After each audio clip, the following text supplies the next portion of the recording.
I fear not the dark itself, but what may lurk within it.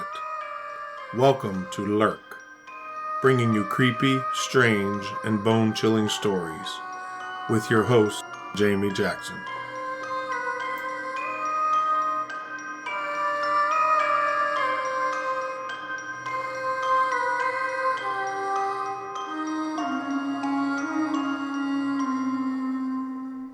Hey lurkers, welcome to this week's episode. This week the episode will probably be a little bit shorter than a typical episode, but it will be new material. So I have mentioned that there has been a family emergency going on. Basically what has happened is my daughter was in a four-wheeler accident. She suffered a head trauma. Medically, she is good. She does have some work to do in rehab for different therapies to get back to where she was. So that's where I've been. That's what has been taking my time. Going forward, I'm hoping that I will be able to record episodes, get the research done in a timely fashion so that I don't have to keep re-releasing old stuff. And I just want to say thank you for those who have stuck by me and, tolerated the re-release of episodes you may have already listened to. I apologize for it, but family comes first. So I also want to mention that if you are going to the Bigfoot convention in Virginia, Staunton, Virginia, on June 18th, which is the day after this episode releases on Friday. Liz, our family friend, she's my daughter's best friend. She has the booth called So Sci-Fi and Beyond, and she is going to be raffling off 2 Bigfoot quilts. One of them is a child-size quilt that retails about $225, and the other is a throw-sized quilt that retails for about $300.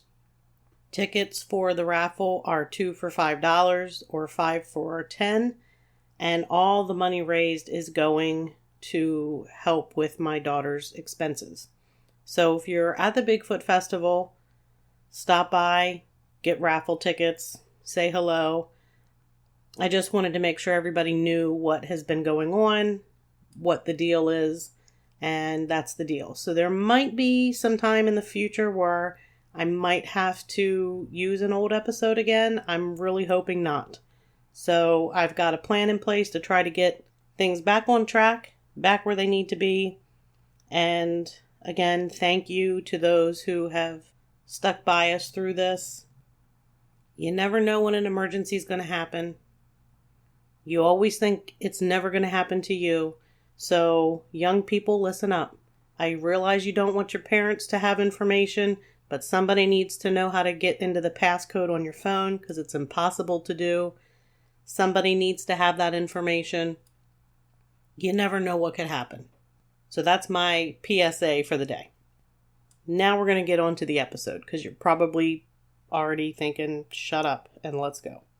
So this week we're going to learn about the mad gassers. And I'm not talking about my husband because trust me, he could fall into that category.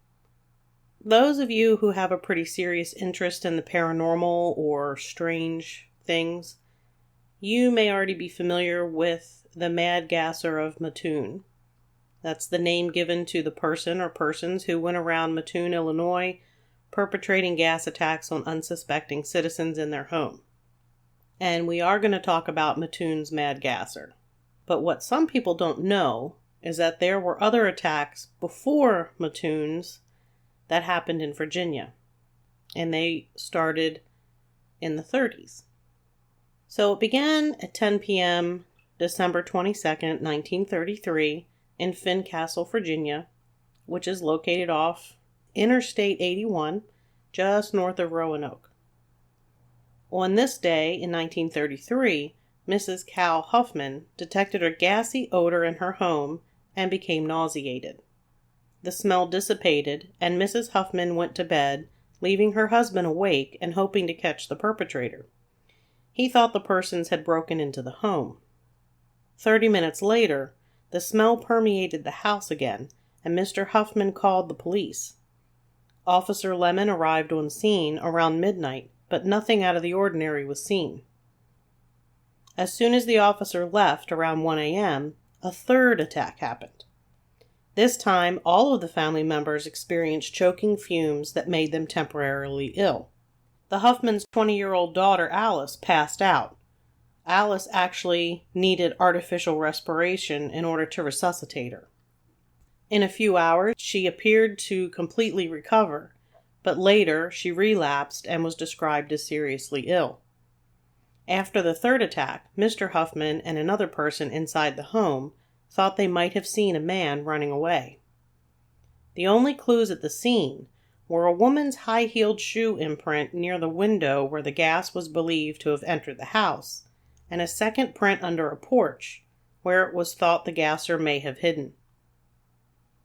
A local news article read, "A mysterious gas attack on the family of a farmer in the Haymakertown neighborhood late last night was under investigation by Botetourt County officers today and tonight.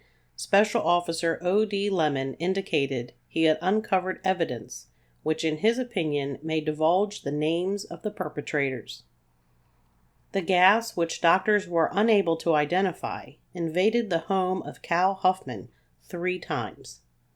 Huffman's daughter Alice, about 20, was overcome. By artificial respiration, she was revived and apparently entirely recovered several hours later. The other members of the family, including the parents, were less seriously affected.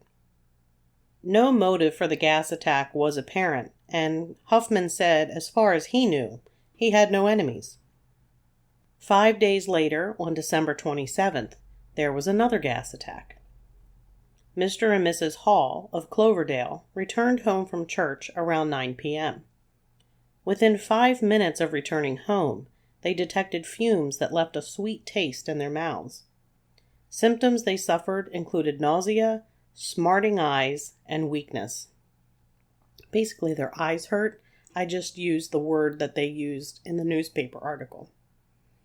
A newspaper article stated Mr. Hall, who ventured further into the house to investigate the peculiar odor, was almost overcome and was pushed through an open door to fresh air by Mrs. Hall, who said she was rapidly becoming weak and ill. The next night, on the 28th, a relative of the Halls thought he saw a figure with a flashlight near a side window of the Hall residence. There was a second attack on December 27th at the residence of a welder in Troutville named A.L. Kelly. Kelly reported he was attacked in his home around 10 p.m. while he was in an upstairs room. No one else in the Kelly home was affected. News article stated that the officers investigating were looking for the identity of a man and a woman who passed the Kelly home several times around the time Kelly became violently ill from fumes. The couple was seen driving in a car with the license plate partially concealed. Dr. W.N. Breckenridge of Fincastle and Dr. R.B. Easley, his guest from Richmond, went with a squad of county officers to investigate the Cloverdale complaint. That's the one, the Hall residence. Dr. Breckenridge said it was impossible to distinguish the gas, but that a trace of formaldehyde was discernible, and that he believes the gas was generated from formaldehyde mixed with some other chemicals. The gas tasted sweet. Those made ill complained of extreme nausea, and Mrs. Hall said she had been troubled by smarting of the eyes. Mrs. Hall was at a loss for a motive behind it. The gas entered through a front window. A lock on one of the doors to the house was broken, and the house had been entered, but nothing was taken. The attack seemed to stop until January 11th at 10 p.m., when a Mrs. Moore of Howell's Mill reported hearing muffled voices in the yard, following a rustling shade at a window that had been broken for some time. People fix your broken windows. Because the room immediately smelled of gas, Mrs. Moore grabbed her baby and ran out to give the alarm. Despite immediately running outside, Mrs. Moore still had a feeling of numbness in her body. The couple who actually owned the house were completely unaffected. They were actually unaware of the incident until they heard Mrs. Moore yelling. That same night, the home of G.D. Kinsey of Troutville was gassed by what a doctor said was a potentially lethal chlorine gas. On January 16th, Mr. F.B. Duval reported to the police that when he arrived home around 11:30 p.m., he learned his family had been gassed. On his way to meet with police, he saw a glimpse of a man he assumed was the perpetrator running toward a nearby car. On January 19th at 7:30 p.m., Mrs. Campbell was sitting near a window when she noticed the curtains move, immediately followed by a strange odor, and then she fell ill. 2 nights later, Mr. and Mrs. Howard Crawford returned home around 9 p.m. after visiting with friends. Mrs. Crawford was overcome by fumes while she was lighting a lamp. By January 23rd, the fear at being the mad gasser's next victim reached such hysteria that families living in remote areas of the county were sleeping with neighbors, and vigilante farmers were patrolling roads at late hours of the night or sitting on their doorsteps with guns at the ready. Police were concerned an innocent person would be killed because of the nervousness of the people. On January 24th, Mrs. Harthiel of Pleasantdale returned home at 4:30 a.m. after sleeping over at a neighbor's to find her house had been gassed. A man named Reedy immediately detected an odor, and one of his sons grabbed a shotgun, ran outside, and fired at what appeared to be a man running across a field. The escalating numbers of people claiming to have been gassed prompted the Virginia State Assembly to pass a bill calling for the maximum prison term of 10 years for anyone convicted of releasing noxious gases in public or private places. My husband better squeeze his cheeks in Virginia, that's all I'm saying. He never listens to this show. He's going to listen to this one because I'm talking about him. But really, he never listens. He'll never know. And for those of you who do know him, don't tell him a word that I've said anything about gassing. Literally get gassed every frickin' night. We're getting back to the Virginia law. So in the event that the incident caused injury, the gasser would be deemed guilty of malicious wounding and punished with from between 1 and 20 years in the penitentiary at the discretion of the court. On a Sunday evening on January 28th, 5 people at the home of Ed Stanley were overcome by noxious fumes. While no one lost consciousness, one woman had to be carried from the house, suffering from extreme nausea. When one of the victims reached fresh air, he saw what appeared to be 4 men running near the woods. He grabbed a shotgun and fired. The next day, the County Board of Supervisors offered a reward for $500 for the apprehension and conviction of the culprits. $500 in 1933 to 34 would be worth just over $11,000 today. Eventually, because of the lack of credible evidence, the newspapers began to become suspicious. Some citizens expressed the view that the whole thing was a hoax. The last reported gasser case in Botetourt County took place at the Troutville home of Mr. A.P. Skaggs. 7 people, along with the family dog, became ill. As usual, the attack happened between 8 and 9 p.m. A doctor was called to treat the family, all of whom recovered completely, including the dog. After that, the gasser seemed to move to nearby Roanoke County. The reports there peaked on the night of February 9th with 7 separate reports. This marked a major turning point in the case when the investigating police noted that in no instance did the officers detect any nauseating fumes, and no occupants of any of the houses were affected. On the night of February 11th, 5 more gassings were reported, but police announced a possible break in the case. A bottle had been used to scoop up a sweet-smelling, oily liquid found in the snow near the scene of a suspected attack at the home in Botetourt County. The first incident reported there in over a week. A local chemist told police that the mystery liquid was a mixture of substances that were harmless to humans and most likely an insecticide similar to that of fly exterminators used in practically every household. Now, I am going to stop right here and point out that most of those insecticides that were used in the 30s are outlawed today because of the things that happened to people when they used them. So to say that they were harmless, maybe back then in the 1930s. Today, looking back at that, I don't really want to say that that's the case. I would think that they probably have the ability to cause quite a few different side effects. I wish it said which insecticide it was. All reports ceased after the night of February 11th. Roanoke police received 19 calls, the last of which occurred when several officers responded to a gassing that was traced to burning rubber, prompting them to suggest that the gas man was a product of overactive imaginations. Now we're going to fast forward 11 years and jump more to the middle of the country, to the town of Mattoon, Illinois, where more than 24 separate cases of gassings were reported to police over the span of 2 weeks. In most of those cases, people also reported sightings of a suspected assailant who was described as thin and black-clad.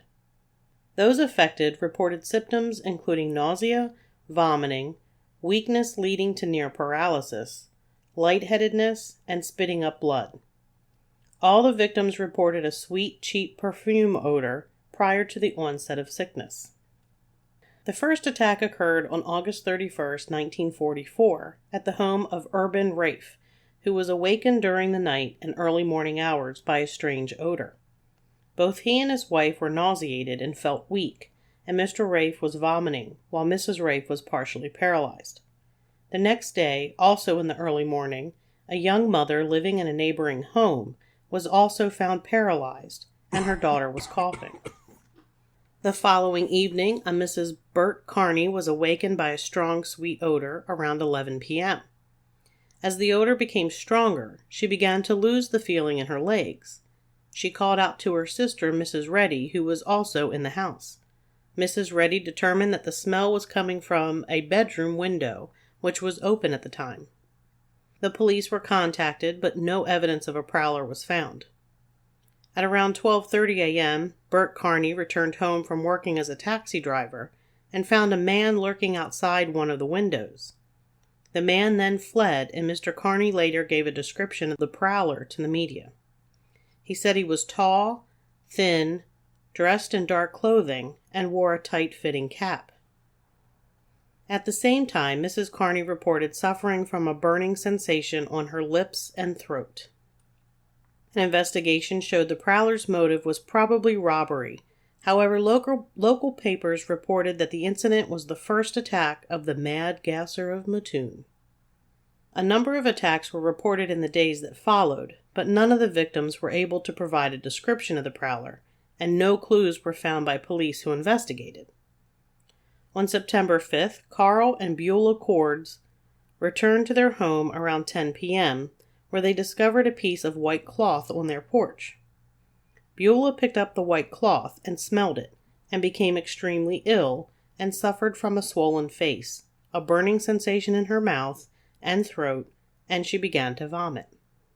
She also reported feeling weak and experiencing partial paralysis of her legs. Don't sniff random claws that are left on your porch that don't belong to you. That's dumb. Police were called and took the cloth into evidence, as well as an old skeleton key and an empty tube of lipstick that they found on the porch. Police stated that they believed a prowler was probably trying to break into the house. The same night, another incident was reported at the home of Mrs. Leonard Burrell, who said she had seen a stranger break in through her bedroom window and then attempt to gas her.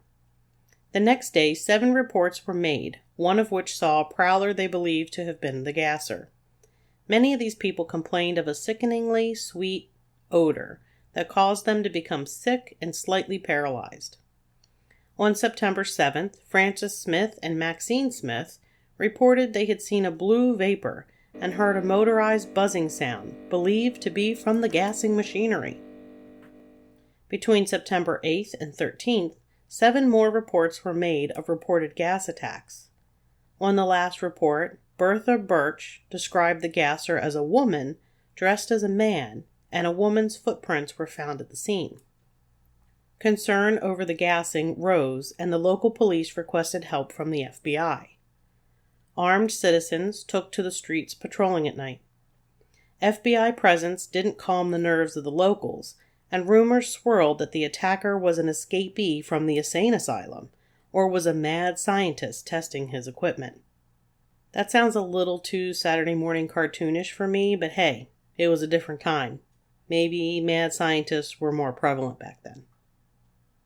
I will tell you, my grandson said that he was going to be a chemist.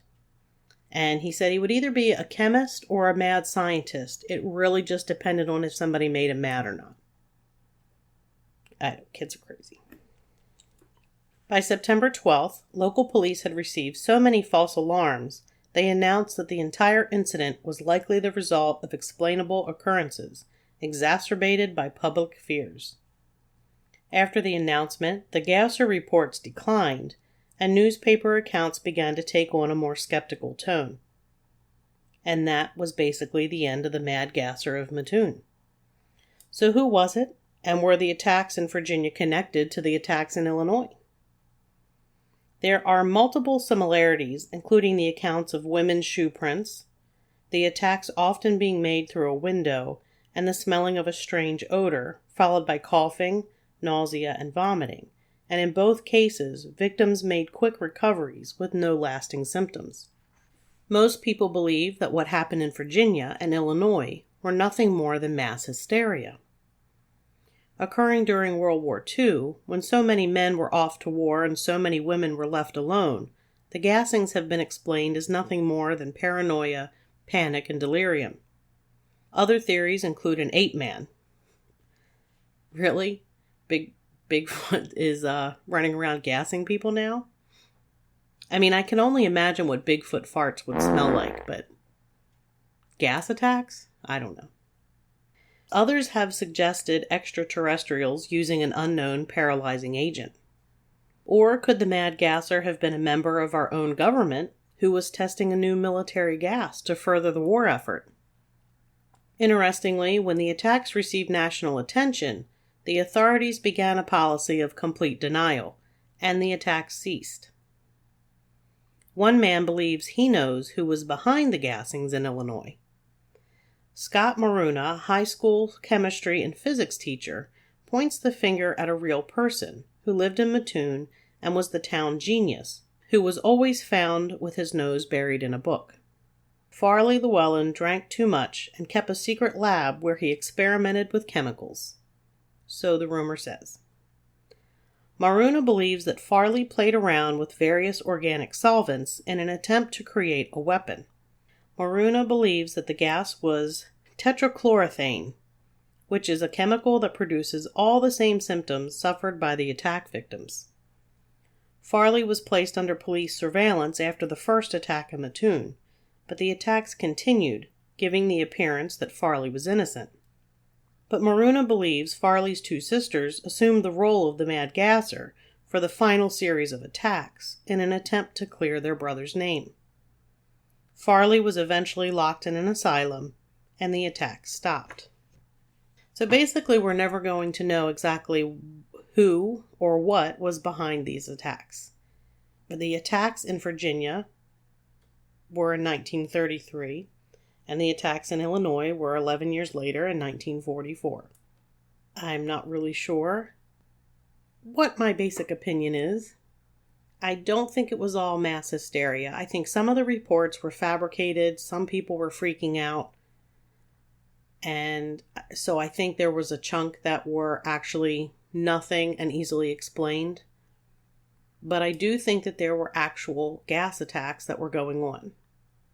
Some of these people were seeing the windows move, the smell coming in the house. There was evidence of people being outside their house. So I think some of these attacks actually did happen. But why? Why in the world would somebody do that? I don't know. Maybe it was Bigfoot seeking revenge, farting in people's windows. I don't really know. And on that note, that's going to do it for this episode. As always, you can find podcast episodes wherever it is that you listen to your favorite podcasts, and I would hope that Lurk is up there on that list of favorites. You can also find episodes at lurkpodcast.com, and there you will also find links to our social media accounts. Please like us on Facebook, follow us on Instagram.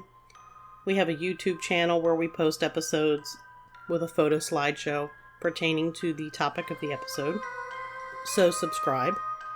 We also have merch at lurkpodcastmerch.com. Saturday the 18th, I will be at the Bigfoot Convention in Staunton, Virginia, at the Holiday Inn Conference Center. If you're in the area, stop by, say hello, get a t-shirt, grab some raffle tickets. And until next time, keep lurking.